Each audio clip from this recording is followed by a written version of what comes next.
मित्रों नमस्कार। इस कार्यक्रम में आप सभी का स्वागत है। मैं हूं व्यास जी।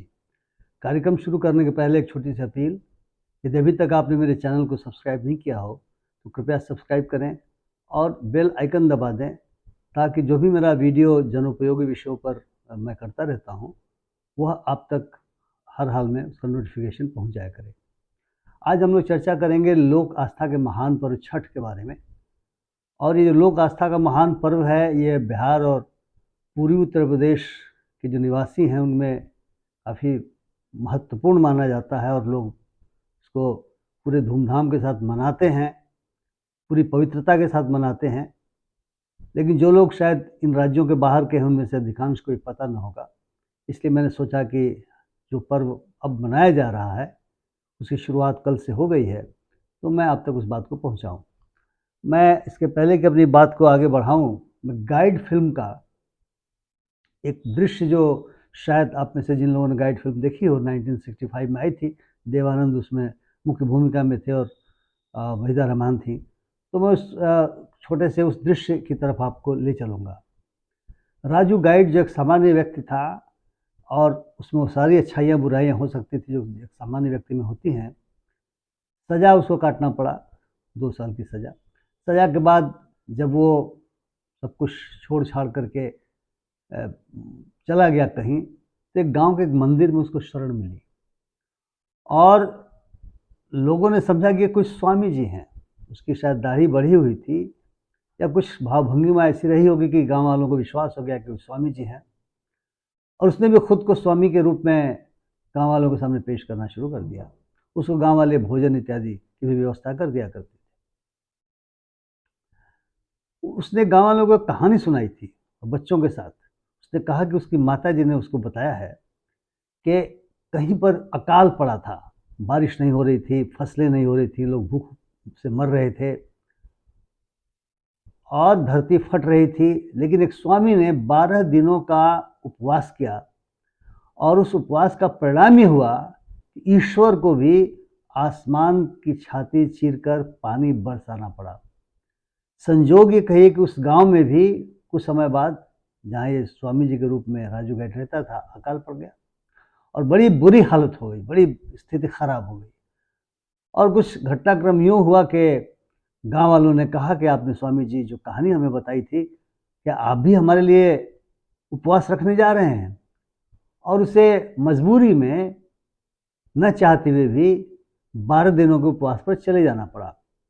स्वाभाविक सी बात है, एक सामान्य व्यक्ति जिसको उपवास पर रहना पड़े तो बहुत तकलीफ होती है।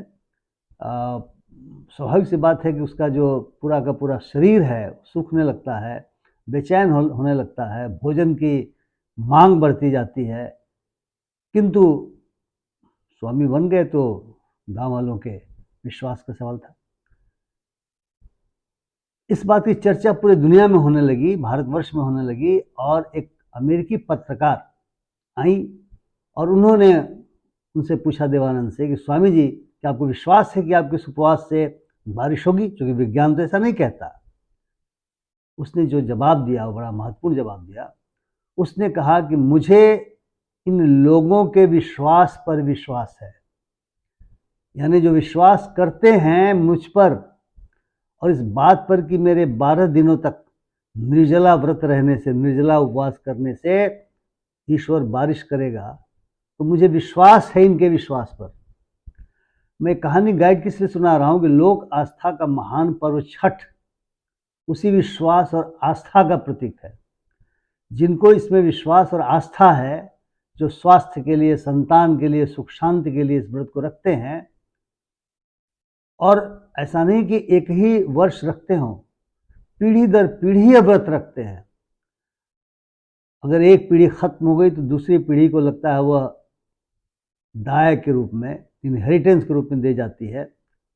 और बिहार के जो निवासी हैं और पूर्वी उत्तर प्रदेश के, चाहे दुनिया में कहीं भी हों, मुझे एक बार मेरीलैंड जाने का मौका मिला था और मैंने पाया कि वहाँ पर भी पोटोमैक रिवर के किनारे काफ़ी ठंड का समय इस समय वहाँ हो जाता है, पानी बहुत ही लगता है कि आइसी कोल्ड हो जाता है, लेकिन वहाँ पर भी चौकी रख करके, छोटी चौकी रख करके लोग अर्घ्य देते पाए गए थे।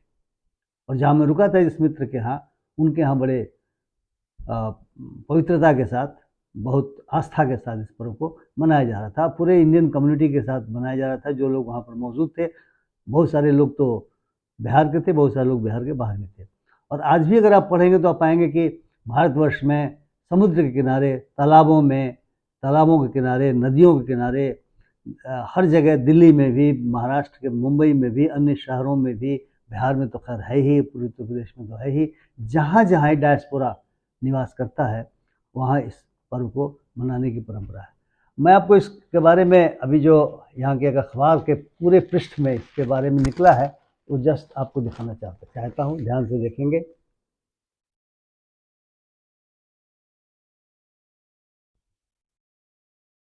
आप देखेंगे कि वो निर्जला व्रत 36 घंटे का आज शुरू होने जा रहा है और आप देखेंगे किस प्रकार से व्रतियों के बीच पूजा की सामग्रियां बांटी जा रही हैं विभिन्न राजनीतिक दलों के माध्यम से। एक और खबर मैं दिखलाना चाहता हूं कि कितनी प्रबल आस्था है कि लोग तकलीफ सह करके भी, जो डायस्पोरा है बिहार का, जो खास करके जो मजदूर तबके के लोग हैं, जो पूरे भारतवर्ष में जगह जगह काम करते हैं, वो इस पर्व के अवसर पर अपने गांव आते हैं और देखिए कितना कष्ट उठा करके वो गांव आते हैं। इसमें लिखा हुआ है कि दानापुर रेलवे स्टेशन पर जो ट्रेन आई दिल्ली से, एक व्यक्ति उस ट्रेन में खड़े खड़े उसने यात्रा की। अखबारों में पढ़ेंगे तो ज्ञात होगा कि बिहार आने वाली स्पेशल ट्रेनें ठसाठस भरी हुई हैं और पूरी तकलीफ है, लोगों को पानी नहीं मिल रहा है ट्रेन में, खाना नहीं मिल रहा है ट्रेन में, कई लोग टॉयलेट में बैठे हुए हैं, लेकिन वे चले आ रहे हैं और इसके बाद वो जाएंगे। और ये केवल एक शहर की बात नहीं है, एक गांव की बात नहीं है, गांव गांव की बात है। इतनी बड़ी आस्था लोगों के अंदर इस पर्व को लेकर के है। अब आखिर ये है क्या पर्व, इसको थोड़ा समझा जाए। दरअसल कार्तिक शुक्ल चतुर्थी से लेकर सप्तमी तक 4 दिनों का यह पर्व मनाया जाता है। चतुर्थी को एक नहाय खाए कहा जाता है, जहाँ लोग स्नान करते हैं, खास करके जहाँ नदियाँ हैं, तालाब हैं, वहाँ लोग स्नान करते हैं, घरों में भी स्नान करते हैं। खास करके महिलाएं बहुत ज़्यादा मनाती हैं, हालांकि पुरुष भी मना रहे हैं। और वे स्नान करने के बाद शाम को कद्दू की सब्जी, अरवा चावल का भात, और जो है सो ये आंवला की चटनी, इस तरह की चीज़ें जो हैं सो, चने की दाल, इसका पारण करते हैं। पारण क्या कहें, इसको खाते हैं और खा करके इस व्रत की शुरुआत करते हैं। कई सारे लोग उसी दिन गंगा नदी के किनारे भी या नदियों के किनारे भी गेहूं को बाकायदा पानी से भिगो करके सुखाते हैं, मतलब पानी से धोते हैं और फिर घाट पर सुखाते हैं, वरना घरों में सुखाते हैं। बहुत पवित्रता के साथ माना जाता है, क्योंकि अगले दिन यानी आज जब मैं आपसे बात कर रहा हूँ, एक खरना का समय है, उसकी रोटी बनती है और एक बखीर होता है जो चावल और गुड़ या गन्ने के रस का बनता है, उसे बनाया जाता है। जो व्रती हैं उन्होंने कल यानी चतुर्थी को अगर ये कद्दू की सब्जी और अरवा चावल का भात और ये दाल जो जो जो, जो चने की दाल है, इसको खाने के बाद वे फिर आज के दिन यानी दूसरे दिन पंचमी के दिन वे दिन भर कुछ नहीं खाते, पूजा करते हैं। भगवान भुवन भास्कर की पूजा होती है और माना जाता है कि उनकी एक मानस बहन खष्टी देवी हैं, उनकी पूजा होती है। और शाम को, अभी जब मैं आपसे चर्चा कर रहा हूँ शाम हो गई है, इस समय भोग लगाया जाता है उनको। उसी रोटी जो धो करके सुखाए गए गेहूं की बनती है और जो बखीर बनता है उससे उनको भोग लगाया जाता है और इष्ट मित्रों को बुला करके उन्हें भी प्रसाद का वितरण होता है। और इसके बाद 36 घंटे का निर्जला उपवास शुरू होता है, निर्जला व्रत शुरू होता है। षष्ठी के दिन यानी कल होकर के शाम को डूबते सूर्य को अर्घ्य दिया जाता है और अगले दिन यानी सप्तमी के सुबह डूबते सूर्य को दिया, इसके बाद उगते सूर्य को अर्घ्य दिया जाता है और तब जाके व्रती का व्रत समाप्त होता है और वह जो है सो पारण करते हैं या करती है। और जो सामग्रियां पूजा की हैं वह भी आप देखेंगे तो बड़ा बहुत महत्वपूर्ण है। दरअसल एक सूप होता है जो बांस से बना हुआ, मौनी होती है, दौड़ा होता है, उसमें ठेकुआ और जो मौसमी फल कई तरह के उन फलों को लेकर के वही चढ़ाया जाता है। ये पुरोहित नहीं होते, यह ईश्वर जिनको व्रती मानते हैं सूर्य के रूप में, जो ऋग्वैदिक काल के देवता थे सूर्य भास्कर, उनके और व्रतियों के बीच में कोई पुरोहित नहीं होता। और पूरी आस्था के साथ नदी के अंदर खड़े रह करके, तालाब के अंदर खड़े रह करके और अर्घ दिया जाता है। ये महत्वपूर्ण रूप से ये आस्था का जो पर्व है ये 4 दिनों के बाद खत्म होता है। जो लोग बिहार में हैं या जो लोग बिहार के बाहर भी हैं और यदि इस पर्व के बारे में उनको थोड़ी सी रुचि है तो घाटों पर जाएंगे तो देखेंगे कि घाटों की बहुत शानदार सफाई होती है।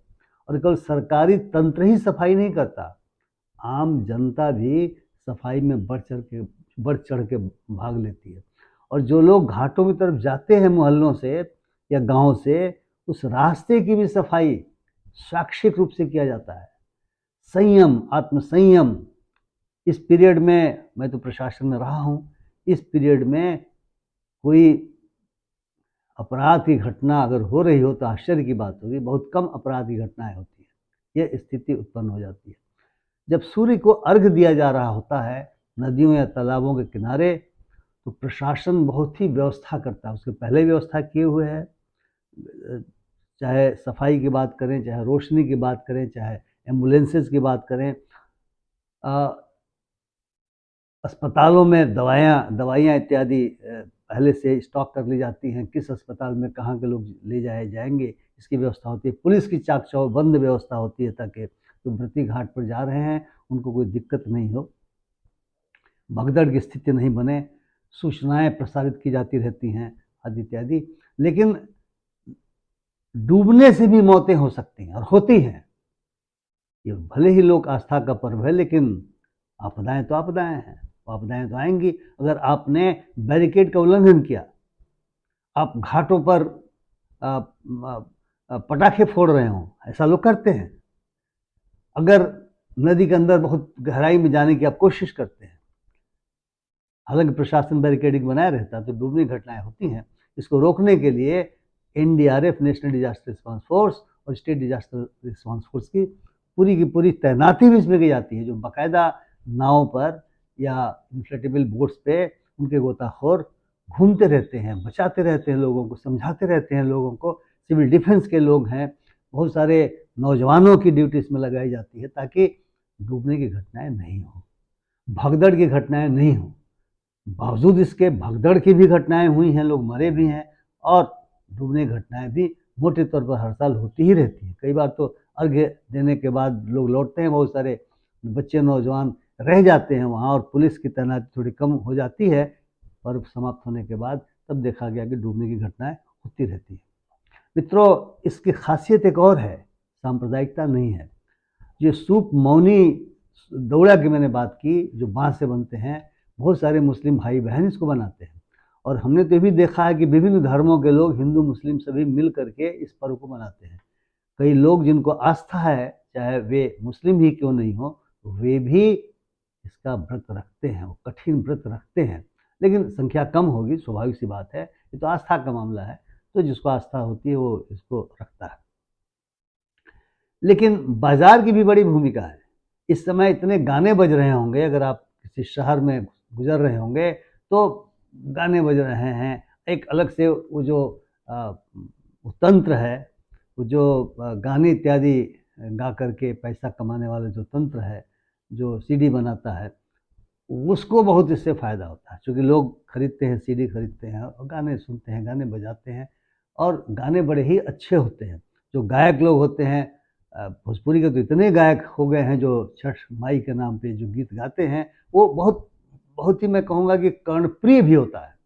मैंने बहुत सारे उसके गीत सुने हैं, और बचपन से मैं तो पूर्वी उत्तर प्रदेश का भी रहने वाला हूँ, और हमारे यहाँ भी मनाया जाता था, लेकिन छोटे पैमाने पर था। धीरे धीरे हर वर्ष मैं देखता हूँ उसका चलन बढ़ता चला जा रहा है।